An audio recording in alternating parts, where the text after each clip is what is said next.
Look, if you are feeling completely wiped out by the constant pinging of notifications, the endless flood of emails, and that creeping feeling that you've been working all day but haven't actually accomplished anything real, well, you are definitely not alone. It's a modern epidemic, right? So today's explainer is going to focus on a concept that completely flips our modern work culture on its head. We're talking about something that is rapidly becoming the absolute most valuable skill of the 21st century. Get this. According to a 2012 McKinsey study, the average knowledge worker now spends over 60% of their work week just engaged in electronic communication and internet searching. Honestly, nearly a third of that time is dedicated just to reading and answering emails. Our attention is literally being sliced up into these tiny, useless slivers. And that brings us to this massive contradiction in how we work today. Think about it.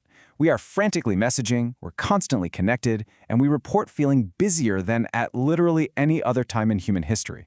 Yet are we really producing our best work? Okay, let's dive into this.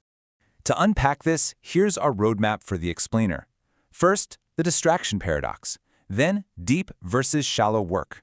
Third, the deep work hypothesis. Fourth, we'll break down the 4 rules. And finally, we'll look at what we call the deep life. Starting right off with Section 1, the distraction paradox, and the fundamental conflict in how we work today.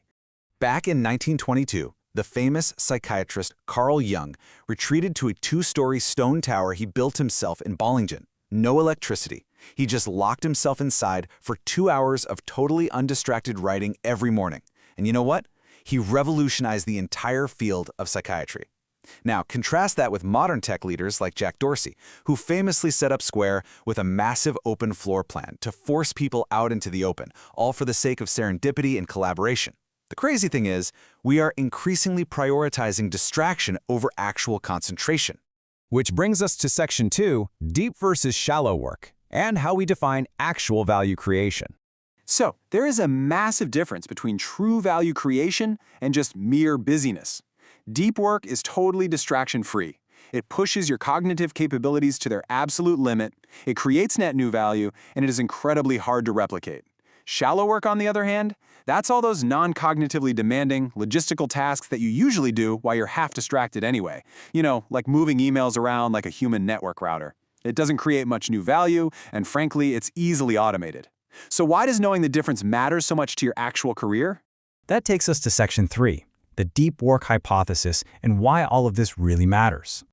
The author Cal Newport states it perfectly. The ability to perform deep work is becoming increasingly rare at exactly the same time it is becoming increasingly valuable in our economy. Look, we live in an information age that relies on incredibly complex systems. If you want to remain valuable, you have to master the art of quickly learning complicated things. And mastering hard things fast, that requires intense, unbroken focus. It's basically the ultimate currency of our time. But if it's so incredibly valuable, why are businesses still building open plan offices and demanding we basically live inside Slack and our email inboxes? Well, it's because of what Newport calls the metric black hole. See, in knowledge work, it's objectively really difficult to measure individual contributions. And because it's so hard to measure the actual negative impact that constant distractions have on the bottom line, businesses just kind of assume that hyperconnectivity equals productivity. The really crucial point here is that without clear metrics, human beings naturally default to the principle of least resistance. Because deep work is hard, it requires real mental strain. Shallow work, though, that's easy, and it makes us feel visibly busy and productive to our bosses. We basically choose the easy illusion of productivity just to avoid the short-term discomfort of actually concentrating. Take the case of this guy, Jason Ben. He suddenly realized his $40,000 a year finance job could literally be automated by an Excel macro. He also had a terrible habit of surfing the web like 98% of the time. But he actually quit his job, locked himself in a room with nothing but textbooks, note cards, and a highlighter, no computer, no internet, and he just rigorously trained his brain to go deep. 6 months later, his newly honed ability for deep work helped him graduate at the top of a brutal coding bootcamp and land a 6-figure developer job. Jason's story is absolute proof that training your brain to focus leads to massive economic rewards. But how do we actually do this? Let's get into Section 4, the 4 rules on how to train your brain. So in Cal Newport's framework for focused success, he lays out specific, actionable strategies you can use to cultivate this exact superpower in your own life. The whole framework is broken down into 4 essential steps. 1. Work deeply. 2. Embrace boredom.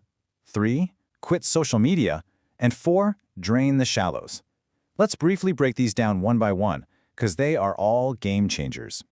Okay, rule 1 is to work deeply. You absolutely cannot just rely on pure willpower to suddenly focus. You need a legit scheduling philosophy. So you have the monastic approach, which is just completely cutting off all shallow work.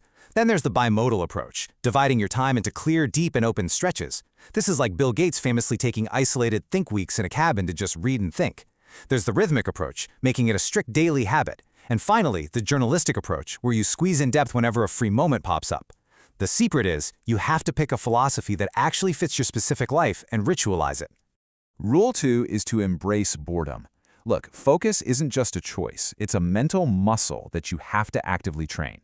You can't live a highly distracted life 24/7 and then expect to just flip a switch into deep focus when you sit at your desk. The source material actually highlights the early morning textual study of Orthodox Jews at the Knesset synagogue. By rigorously straining to understand really complex ancient texts every single morning, they're inadvertently building this incredible mental muscle that enhances their creative insights in the modern business world. You literally have to train your brain to tolerate the absence of constant novel stimuli. Rule 3.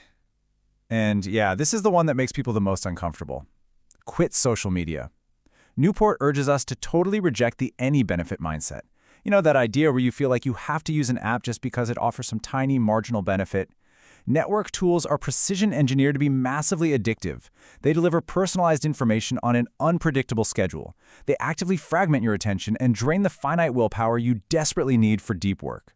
Rule 4 is to drain the shallows. Treat your time with actual respect by scheduling every single minute of your day. You need to identify the shallow work in your schedule and put a strict cap on it. For example, the software company 30 Signals ran an amazing experiment where they shortened their work week to just 4 days. By capping the shallow work, they essentially forced their employees to focus only on what mattered. And the result? People accomplished the exact same amount of work with one less day purely by draining the distracting shallows from their schedules. Now, implementing these 4 rules isn't just about becoming some economic powerhouse. There's actually a holistic payoff to all this hard work. Which leads us to our final section, Section 5, the deep life and the holistic payoff. Science writer Winifred Gallagher actually discovered through her own research that our entire world is simply the outcome of what we pay attention to. If you spend your time engaged in deep, meaningful endeavors, your mind will literally perceive your world as rich in meaning and importance. Deep work creates this amazing flow state that is neurologically and psychologically deeply satisfying. It completely transforms knowledge work from a draining daily obligation into a life truly well lived. So, as we wrap up this explainer, I want to leave you with a real challenge. Deep work is not some old-fashioned, outdated skill. It is absolutely your ticket to thriving in the modern economy. The constant distraction of our peers creates a massive personal opportunity for anyone willing to cultivate true focus. So I have to ask you, are you ready to step out of the shallows, leave the distracted masses behind, and join the focused few? Give it a try. Start building that mental muscle today and go unlock your 21st century superpower.